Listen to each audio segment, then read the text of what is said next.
Good morning, good morning, good morning, Ninja Nation. Uh, I have today off. That's why I look the way that I do. Just got out of the shower. I just got out of bed. Whoop, whoop. Just got out of bed. Well, I've been up for a while playing with the puppies. They came in and joined me in the bed this morning. Once they realized that I was home, like, hey, Mom doesn't have to work. Let's get on the bed. Let's see how hard we can stick our paw in her back before she notices we're here. Just saying. I think that's maybe, I don't know. I'm not very good at dog voices. I don't even know what they would sound like. I'm waiting for my Fitbit to upload or download. What is it? Upload. Oh my goodness, you guys can't see anything. Let me get into the...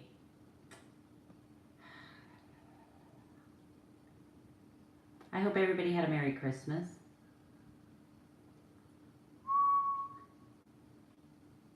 Okay. Everybody's probably working today. And they're like, I ain't got time for you, lady. So look at him. You see that? 9 hours and 5 minutes of sleep. Now you can see how many times I woke up. So you can see that starting around 3 a.m., I was up at about 3 a.m., I was up at 3:30 a.m., I was up around 6-ish or so. Hello, Marcel. So you can see by my Fitbit, you know, I went into deep sleep a couple times. We went to bed pretty early last night. We were really tired. But 9.5 hours or 9 hours, 5 minutes of sleep for me, that's not what I wanted to do. Hold on. I can't work backwards here, people. So you can see on the weekends, I typically will hit a number like that, but during the work week, my average is 6 hours, 6 hours, 6 hours, 6 hours. And you see I'm up a lot. That was a weekend, and then you can see 6 hours, 6 hours, so at 4 hours. So you can see that during the work week, I usually don't get a lot of sleep. So I take full advantage of the weekends to sleep in. Thank you for joining my stream, Marcel. I'm going to be talking a little bit about intermittent fasting, blood glucose, keto, keto, keto, keto, more keto. So I was inspired. One of the YouTubers that I follow is called 6, the number 6, S-I-X, Miles, M-I-L-E-S, 2-T-O, Supper, S-U-P-P-E-R. That's how she spells it, 6 miles to supper. And she doesn't do keto, intermittent fasting, but she doesn't count calories, she doesn't do anything. She's had massive success just doing one meal a day. Now, I don't think that I'm going to be a one meal a day person. Not because I'm an addict, not because I'm addicted to food, as some people would like to imply. I just enjoy freaking eating. And because I can't eat a lot of food in one sitting, like, so this one particular time, since I started my keto journey, I did a one meal a day because I did a 19-hour fast. I was only able to consume 1,000 calories. That's it. That's all I could, and I was stuffed. I mean, like, I felt like I was gonna bust stuff. And I know my history with binge eating, and I could definitely see myself getting into trouble with that eating disorder and using one meal a day to forgive or excuse that disorder. I could see myself purging or starving for long periods of time and then eating one meal a day, and at that one meal a day just absolutely gorging myself uncontrollably, and then say, but it's okay because I only ate one meal today. And so that really scares me. Does that make me a failure as a intermittent faster? Absolutely not. And if anyone is making you feel that way, then maybe you need to change channels. Um, I love YouTubers that don't fault or tear down other YouTubers. Hey, good morning. Are you at work, Pumpkin? I'm not at work. I'm sorry. I had to hear about Tracy having every Friday off for months. Every Friday while I was at work. So I'm taking a jab. Okay. So I'm trying a 24-hour fast today, Tracy. Um, not I didn't cheat yesterday. I was so good. Getting even. Yeah. I was so good yesterday. I can show you my carb manager. Let me show you my carb manager here.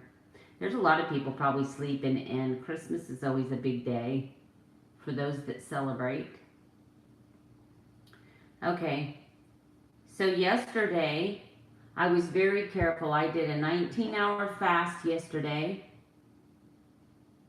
I know that was hard. I'm not lying to you. There was a couple times where I had to literally walk out of the building because the smells, it wasn't even so much as seeing the food. Seeing the food was fine. It was smelling the vanilla, smelling the cinnamon, smelling the chocolate. I didn't touch, not. There were times I wanted to cry, and that's what I want to convey. You have so many people out there, it's like, yep, I walked right past that table of food and I did not even want it, not a little bit. Oh my God, there were 3 times I wanted to dive, face plant into that cake, into that pie. I am a reformed sugar addict, but that doesn't mean that I haven't totally gotten rid of that monster in me. Oh, and then watching people, it was the whole people standing around the table laughing and cheerful, and I'm associating that social interaction and that acceptedness, and that everybody's like, oh my God, this cookie is so good, Melanie, you ought to try some. I wanted to just, you have no idea, I had to really use some self-control. And then over in the corner, come on, keto people, you know what I'm talking about. Over in the corner, you get these 2 people, and you can overhear them talking about, well, as long as you eat everything in proportion, as long as you don't overeat, you don't have to cut sugar out of your diet. And you know damn well they're talking about you. You know they're talking about you. Or it just happens to be a coincidence that you're the only freaking person at this party that's not eating sugar. And I think people do that because they're like, I can't give it up. So because I can't give it up, I think you're weird. Because I can't give it up, you're weird. It's wow. But anyway, I was talking about this YouTuber that I've been inspired for I'm actually naming my 24-hour fast today after her. Don't get me wrong, I'm not taking anything away from myself. I have been slowly working my way to a 24-hour fast. And the way that I've been doing that is, you guys know that when I first started keto, my average fasted blood sugar was between 127 and 147. My average blood sugar was in the mid hundreds, like 150 to 200, and it even went as high as 287. I was suffering from insulin resistance. And so, according to some people, I'm a failure because I couldn't just jump right in and do a 16-hour fast. That's bullshit. I'm sorry. Blah. Sorry. I'm going to take language out of my videos next year. That's one of my goals. But I'm going to call it as I see it. So, what was happening to me when I first started intermittent fasting is, I'm doing intermittent fasting because I truly wholeheartedly believe in the teachings of Dr. Jason Fung, who wrote the Diabetes Code, and I totally love Dr. Westmoreland. I've also found myself following Dr. Boz. what they're saying about autophagy, what they're saying about the cell repair, what they're saying about the less we make our food go into a digestive state, the healthier it is. All the studies they did in 2016 on people who fast and the positive effects it has on eliminating dementia and plaque inside the brain. All of these things are scientific, not some person with a PhD in front or behind their name that's just writing this really cool book that sounds like it makes sense. These people, this stuff is studied. There's actually factual studies showing this stuff. Well, I dedicate today's 24-hour fast to 6 miles to supper. This young lady doesn't even do keto. And so the fact that a keto-er is following someone non-keto because she's positive, because she's inspirational, because she doesn't tear down other YouTubers, she doesn't make herself seem like all-knowing. Today in her video that I was watching, why are you making this hard? She actually says is, look, when you're first starting intermittent fasting, you decide what's right for you, go for it, and stop watching my stuff. Stop reading books on it. Stop. And that's what I'm doing. I am making myself absolutely freaking insane because I'm watching this YouTuber and this YouTuber says that blah, blah, blah, blah, blah, blah. And I'm right. I'm right. I'm right. If you're not doing it my way, you're doing it wrong. And then this YouTuber over here that I love and I respect and has had much success says, no, no, no, no. I'm right because I've taken off 120, 150, 200 pounds. I'm right. I'm right. If you're not following my way, because I know, because I talked to a doctor that had a doctor's friend that had a doctor that had a patient that lost 5,000 pounds on my way. So you got to listen to me. And then you got this other YouTuber over there saying, you all are losers. You're not doing this right. And the infighting in the keto and fasting community is absolutely mind freaking blowing insane. Stop. Stop. Be a YouTuber. Put out content.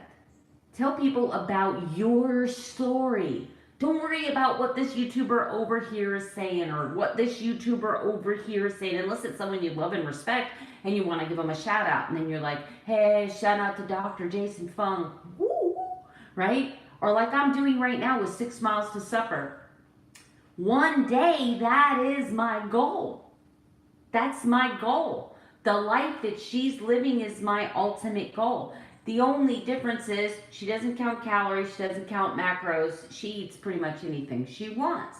However, I'm going to be doing about the same thing, only I'm going to move from a keto probably to a low carb. That's just factual. When I hit my goal weight, I'm going to start transitioning to more of just like a Mediterranean because I loved that eating plan too.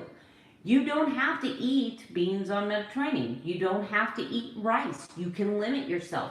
But anyway, fasting is the way that I'm choosing to repair my insulin resistance. And I'm not here telling you that I have all the answers. As a matter of fact, if you go back and look through my videos, you'll see that 90% of my videos are just me showing you an experiment. Me testing my blood sugar in front of you, saying, oh, well, I didn't expect that to happen. Why? Because I'm not a PhD. I'm not a doctor. I'm not a nutritionist. I'm Melanie. And I've lost 22 pounds on the ketogenic lifestyle. I have gotten off of all of my diabetes medicines. I'm no longer on cholesterol medicines. My heart arrhythmia has been reduced by 33%. Mind blown, right? So, and I've lost over 20 inches. I feel better. I have more energy. Everyone's journey is personalized. Right. And so this keto infighting has got to stop because I love so many keto YouTubers and I probably spend more time than I should on YouTube watching these YouTubers, and especially if it's two people that I support and I support their journeys and then they do this, that makes it even more weird. That just makes it weird. That makes it weird. Just respect each other. I don't have to be right. If I'm watching your channel and you're talking about your journey and what you're doing in this journey, there is nothing that I'm going to be able to tell you that's going to convince you that you're wrong, because obviously you're in a place in your head where you feel like what you're doing is the right thing. What I'm going to do is I'm going to let you know that I love you enough that if what you're doing doesn't work and when you fall, I'm going to be there to catch you. Hopefully you've lost some more weight because I'm not that strong. I'm not supposed to lift over 50 pounds, but I'm going to risk it because I got your back. But anyway, I'm being goofy. I'm being goofy about a very serious subject. But that's the way this world has become.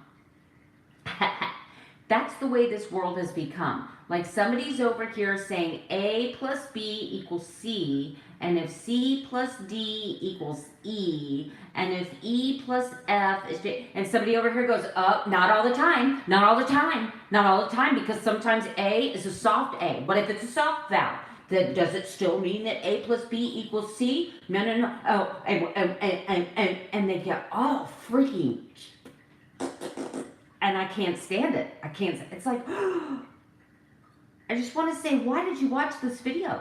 If you're so, everybody has to be so right, and it's infuriating to watch this. It's like, people, chill. I'm not going to follow you exactly what you do. Why? Because you don't work my schedule. You don't have my grocery income. You know what? And let me shout out some of the other people that I watch. Yes. So let me shout out some of the other people and just tell you why I watch them. I watch several YouTubers because they come from different walks of life. Their stories are different because they have different economical situations, different financial situations. They have different stories to tell. They come from different eating disorders. They have different medical conditions that require them, say, a dairy. So if I'm up here being a YouTuber and I'm doing my keto diet I'm being perfect because I am all knowing, all encompassing keto, right? And you come to me and say, but I can't do this because, if I start tearing you down just because you can't do it the way I did, and what I think it is I think people, let's all admit this. Before you realize the benefits of keto, what brought you to keto was desperation. Most of us came here because we were desperate. Most, not all. There's probably that 20% over there right now that are, I didn't come here. I came here just because I love meat. You know, I get that. I'm going to get that. Somebody is going to come on here and their head's going to explode because I didn't include their 20% into my generalized statement. So it makes me crazy. Can you tell? Can you tell it makes me crazy? So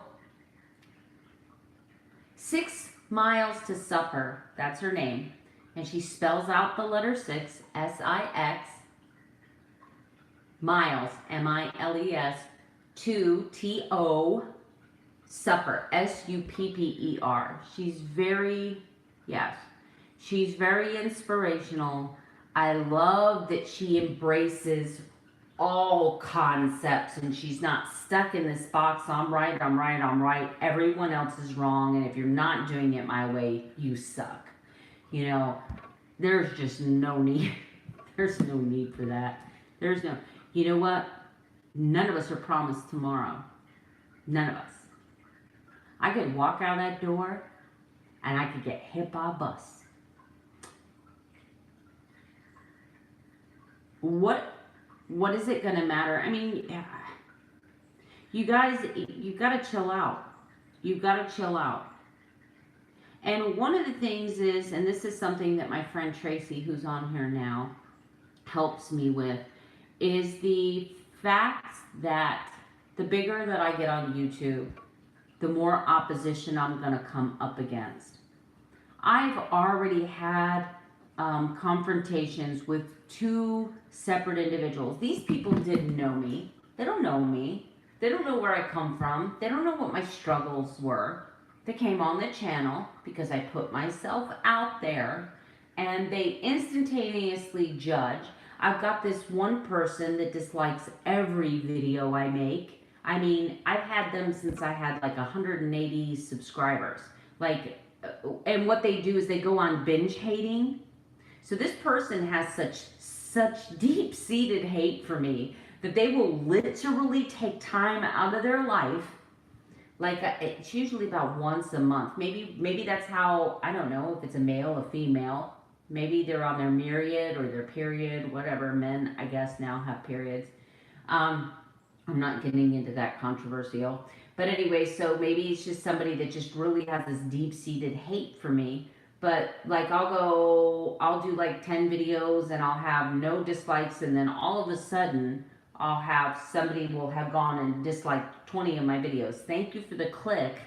But you know, it's like I feel sorry for them that they're that miserable, that that's how they have to release their anger, anxiety, whatever it is that they're feeling that creates that kind of poison. Right? And then I've had another person that's just psycho, crazy, batshit crazy. And I'm sorry, you know, I have much love for those that are mentally ill, but yeah, I've had a stalker. I've had someone that every time I do a video on a subject, they do a video on the same subject the next day. I've had somebody that just won't leave me alone. They subscribe to me, and then 3 days later they unsubscribe, and then they subscribe again.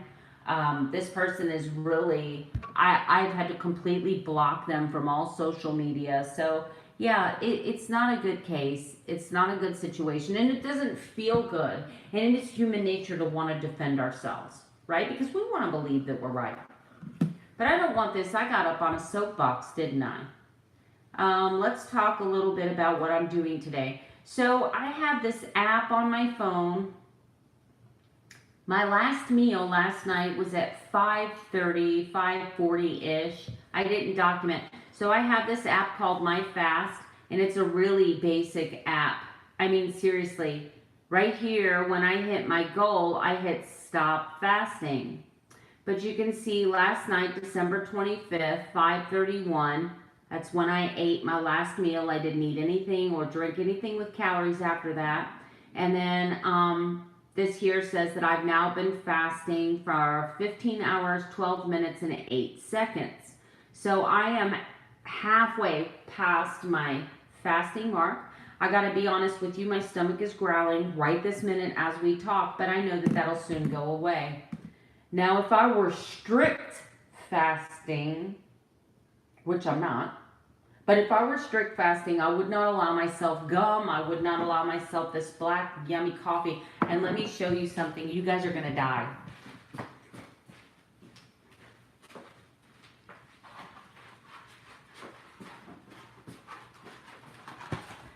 So Tracy's been to my house and she knows I'm a coffee snob.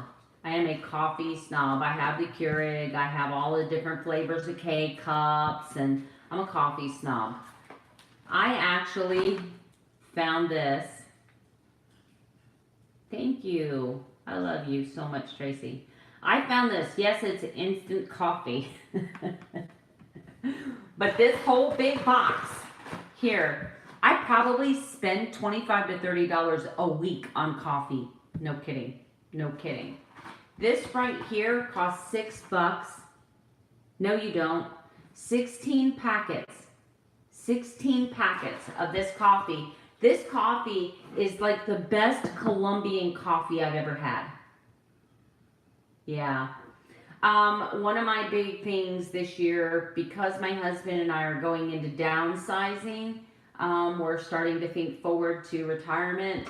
I'm starting to save money. I have a money goal. I'm opening up a second savings account. I have one savings account that's it goes towards medical bills, co-payments, deductibles, things like that. I'm going to open up another savings account that's going to be for retirement, because my goal is to have enough cash to sustain myself for 10 years without any pension, Social Security, anything. I want 10 years of savings that I could live off that.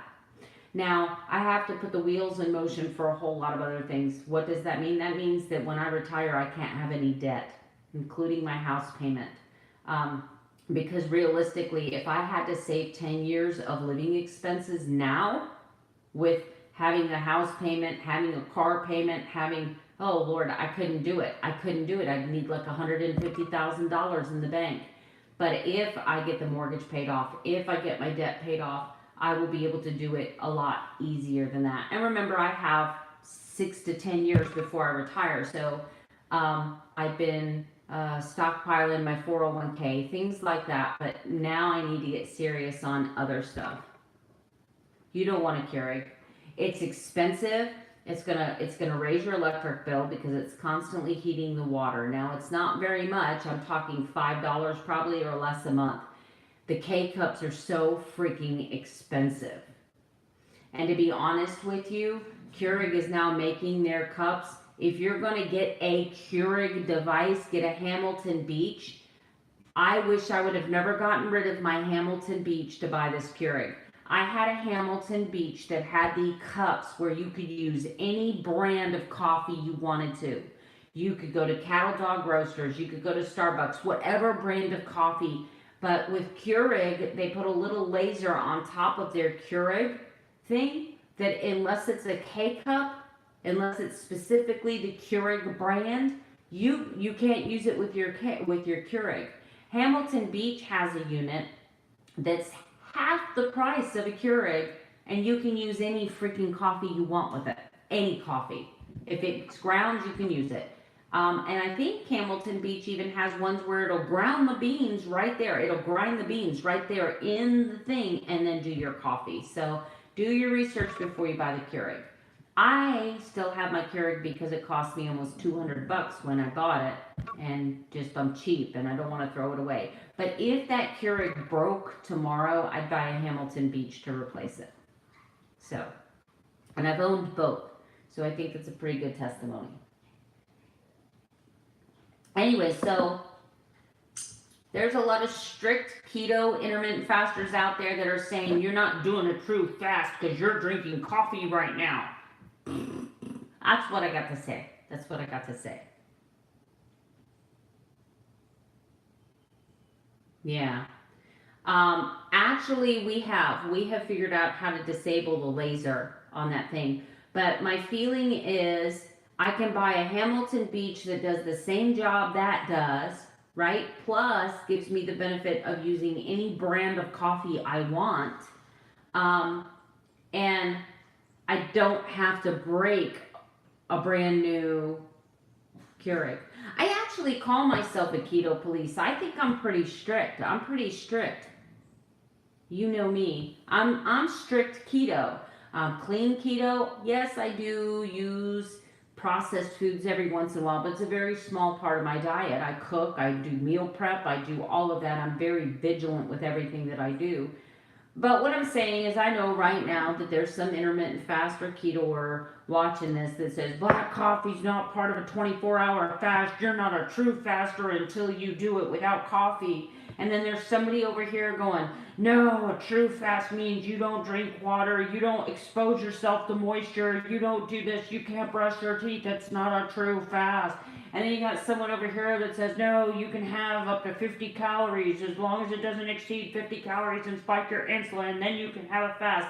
And then they begin doing this with each other, which is absolutely, it doesn't help anything. Nothing. Zero. Zilch. Nada. So for my 24-hour fast, what I consider a 24-hour fast, I'm allowing myself this 8-calorie cup of coffee. Black coffee. No MCT, no nothing, no nothing, no nothing. Yes, I'm going to brush my teeth because no. There would be spatial issues between me and anyone that might talk to me today if I did not brush my teeth. So I'm going to finish this coffee. I'm going to brush my teeth. As you saw by my MyFast app, and they don't pay me nothing. They could if they wanted to. Just if you're watching MyFast app, I'm open. I'm a free agent. I've got this going on today. And my blood sugar last night before bed was 83. My ketones was 0.7. But this morning when I woke up, because I suffer from something, actually most people suffer from it, but people who are insulin resistant tend to have a much higher, more dramatic reading. Because I'm a recovering diabetic, I have what's called the dawn phenomenon. So I went to bed with an 83 fasting blood sugar, and I woke up with 107 fasting blood sugar. I did not eat anything. I did not drink anything with calories. It's just my body said, oh crap, she's getting up. We got to give her energy. And it naturally spills sugar from the liver, from the pancreas, and then gives you the energy. It's a survival thing. So my body is like survival. However, though, when my blood sugar goes above 100, typically my ketones drop. My average ketones about 0.7, 0.9 at the highest, but usually hover between 0.5, 0.7. So why am I fasting today? What has inspired this fast? Number one, I have tried doing a 24-hour fast on several different occasions and have failed because, one, either my blood sugar dropped dangerously into the 50s and 60s, causing the hypoglycemic response, feeling shaky, but today I've got some bone broth. So if I start feeling like that, I'm going to sip on some bone broth and continue fasting. I'm going to chew gum to help me get it through it. But the other thing is the reason that I couldn't is just because around 20 hours, my blood glucose usually drops dangerously low, and then I have to eat to pick that back up. And so all of my attempts at a 24-hour no food fast, just this one, and this is the only cup of black coffee I will have today. One cup of coffee. The rest of the day I'll be drinking a concoction of Eric Berg's electrolyte powder. I'm going to be drinking mineral water. I've got some Perrier mineral water, grapefruit flavored, but it has 0 calories in it. I've got some mango bubbly water, which no calories, no sweeteners, no artificial sweeteners. I'm going to be drinking a lot of that today, and chewing gum. But the gum has 1 calorie per slice. 1 calorie. It's actually Orbit. It's an Orbit gum, so it is made with a sweetener, but I'll eat 1 piece, and then when the flavor's gone from that, I'll pop another one if I'm still hungry. Today I have a lot on my agenda. I spent all day cleaning this house the other day, but because I have 2 rambunctious boxers, you can't tell. I'm going to be rearranging my office today. I'm going to be rearranging some furniture in the living room, doing my floors, keeping busy. I'm going to make myself write 2 paragraphs every time I want to eat. So anytime I'm going to leave my book that I'm writing wide open, and anytime I get hungry, I'm going to go to that book, and before I can get up from that chair, I have to write 2 paragraphs. That's how I'm rolling today. So I've put some things into place today to help me be successful, and I will come back with a part 2 later on today. But right now, I'm past the halfway mark, which is no big deal because I do this all the time. It usually doesn't get hard for me till around noon. That's when I normally eat. But anyway, I'm sorry I rambled on so much. I'll probably make this video private once it's done because it is kind of negative, and I hate putting negative crap out there into YouTube land. There's enough of that. But anyway, we'll see. We'll see what I do with this. But anyway, I definitely want to document this today, so you'll see the results and whether I've succeeded or not. Have a good day, Tracy. Love you. Thanks for coming in. Whoever else is in here, go ahead and hit that thumbs up before you leave. You can hit the subscribe button and become part of the Ninja Nation. Okay, I'll leave it up. I love you.